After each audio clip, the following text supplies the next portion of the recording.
Why did Jesus ride a humble donkey into Jerusalem instead of a mighty horse?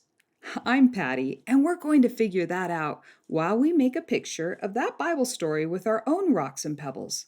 So, if you want to join along, let me show you the rock shapes you can find to create this picture yourself.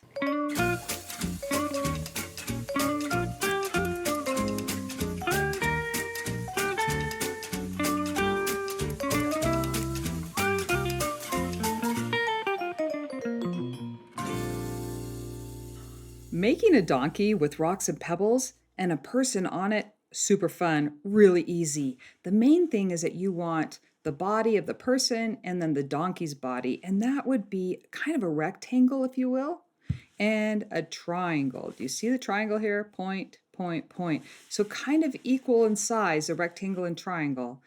And then we'll need some legs for the donkey, and we'll need some heads, so ovals, and then some little teeny tiny ones for little parts and pieces. So really you just want a rectangle and a triangle and some circles and long rocks. Now I have another video that you can watch where we talk about where to find the rocks, what shapes to get, and how to build your rock art collection. So make sure you see that video as well. So grab your rocks and your supplies and make sure you have a towel to protect the surface that you're working on, and let's get started.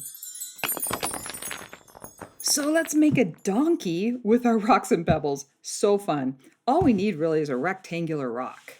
Do you have one of those? It doesn't even have to have good edges. As a matter of fact, if your edges are not good and they're kind of rounded off, that's better because living things always are rounded instead of sharp corners. So this could be a donkey, and then we just need a triangle. So triangle rocks a little more tricky at this size. So your donkey might be a lot littler. But you want a triangle rock that's kind of similar size to your rectangle.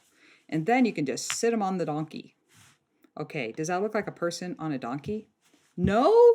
Okay, you're right, it doesn't. So we need to add a head to our donkey. And a donkey head I found to be pretty tricky because usually I just have kind of these round rocks that I'm using for people's head. Oh, there's a round rock for a person's head up there. It's getting too big, huh? So the donkey head needs to be longer. So you're looking more of an oval that goes long. Here's an oval. You see that? And at the end, it's a little bit smaller than there. So let's stick them on. Hey, there's a donkey head. Here's a donkey head. So any oval that you have, or even kind of a teardrop shape where it's really small and then it gets bigger at the bottom, you could try that out too. There's one. It's starting to look a little more like a donkey, don't you think? Okay, I like that one. We'll set our heads aside right here because we'll try different ones. And then what's really going to make it look like a donkey are some legs. Now, legs are fun because we're just looking for those stick rocks. Remember, we just keep looking for stick rocks everywhere we go. Long, skinny rocks. I call them stick rocks.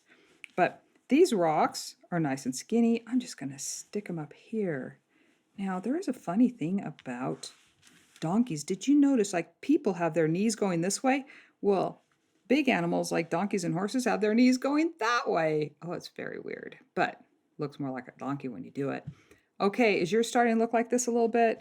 And maybe a little tail? The funny thing about donkeys is that they always have a little bunch of extra hairs right at the bottom. And so horses don't usually do that, but I'll stick that on there for a little extra. Okay, we have the beginning of our donkey here, but you know what? I'm going to take this particular rock off and try another one. And I'm going to take this donkey and try another one. So how about this one we started with when you first saw this video? This is a rectangle, but it also has this curve down here, which was very hard to find. I had to play with this for a long time until I found a rock like this. But donkeys always have a sway back, so it makes it look even more like a donkey if we stick him in there. So let's try that. And also you'll notice the rectangle is a little bit longer, so it's looking more like a donkey. This head looks a little small to me. So let's try this one. That looks a little big, although it works. So I'll try this one. I hope you have lots of rocks that you're collecting so that you have lots of choices to choose from. But if you don't, just put the ones that you have on there. Okay, so I think I'm going to stick this rock over here, maybe this one in the back. There we go. Now donkeys and horses, they have longer necks. So sometimes if you just want to get some kind of little rock to put in between that neck and the body, then we'll stick that. It gives a little bit more length on there. And it kind of also looks like his collar or the reins that you might put on the donkey. Okay, what do we need, you guys? Let's put these away. I think we are ready to put a person on the donkey. But we don't have ears for our donkey. How about some ears? And ears are really easy. We're just looking for teeny tiny little long rocks that we could find. Maybe even you could even use some triangles if you needed to. But donkey's ears are a little bit longer than like horse's ears. So let's just stick some of those on there. What do you think? Like that? Is that cute? Maybe we should put the pointy end on top. Oh my goodness, doesn't that just really make it look like the donkey? I think that's so cute. Roll your rocks around because there's always a better side that always looks just a little bit better when you turn them around. Okay, that's a cute donkey. Now let's look for a rider. Now we're going to need, I really like using the triangle. Like we tried that triangle because the reason for the triangle is, remember, we're going to make this be Jesus riding the donkey into Jerusalem triumphantly. And that meant he kind of had his robes on still, like we talked about in another video. So the triangle lets us kind of see his knee out here, and then it gets smaller for his head. That's why I use a triangle.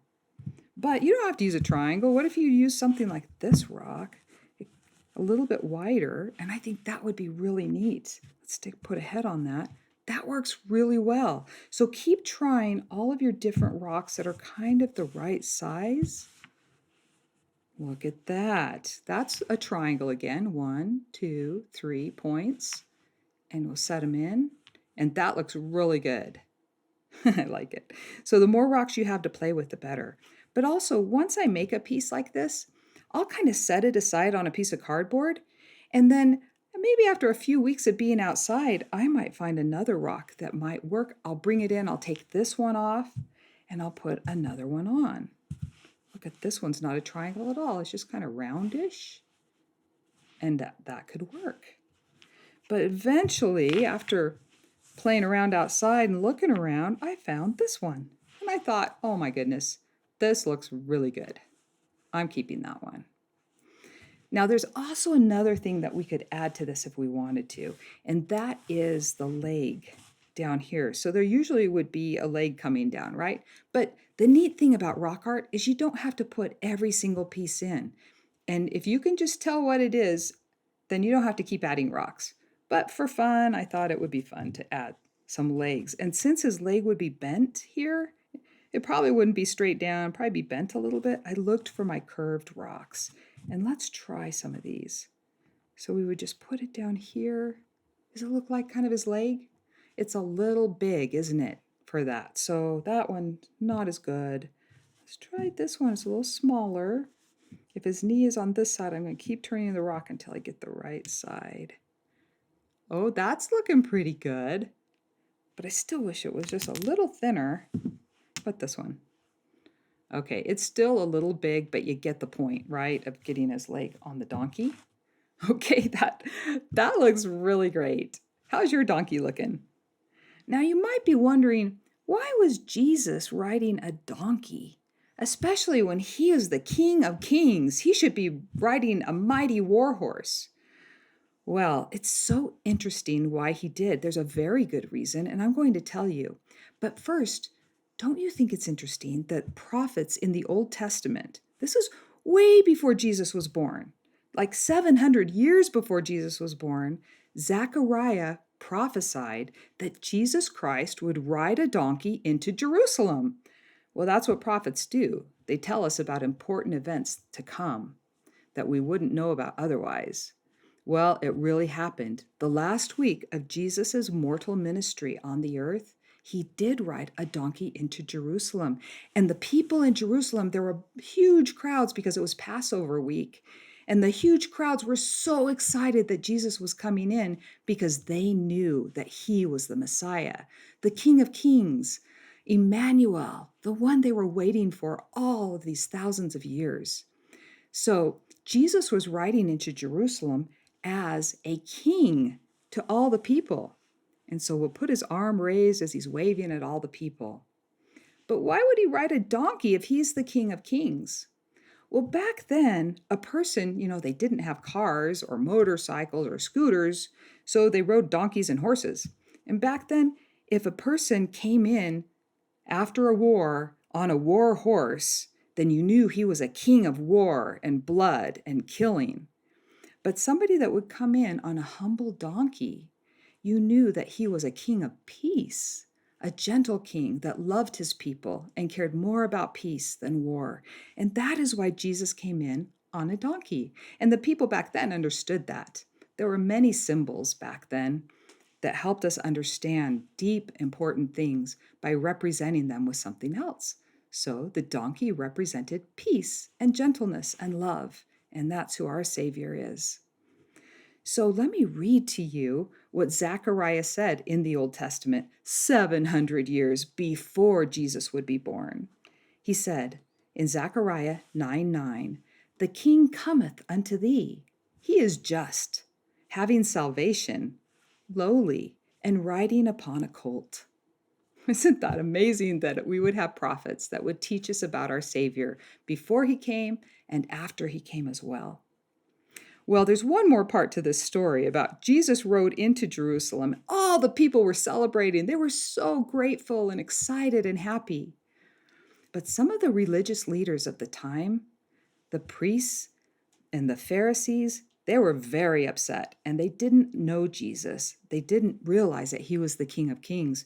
And they said unto Jesus, this is in Luke 19, verse 39, they said, "Master, rebuke thy disciples," or basically, stop them. And Jesus answered and said unto them, "I tell you that if these should hold their peace," meaning if they should stop celebrating, "the stones would immediately cry out." And I think right now, the stones, our rocks and pebbles that we have, are crying out and telling the stories of Jesus. And you are helping them do that by organizing them, making pictures with rocks and pebbles, and then going to your friends and family and telling them the stories of the Bible, the stories of our Savior, Jesus Christ, and sharing the good news of love and joy. Okay, that's our story for today. I'm excited to share another one with you next time. So I'll see you then. Bye-bye.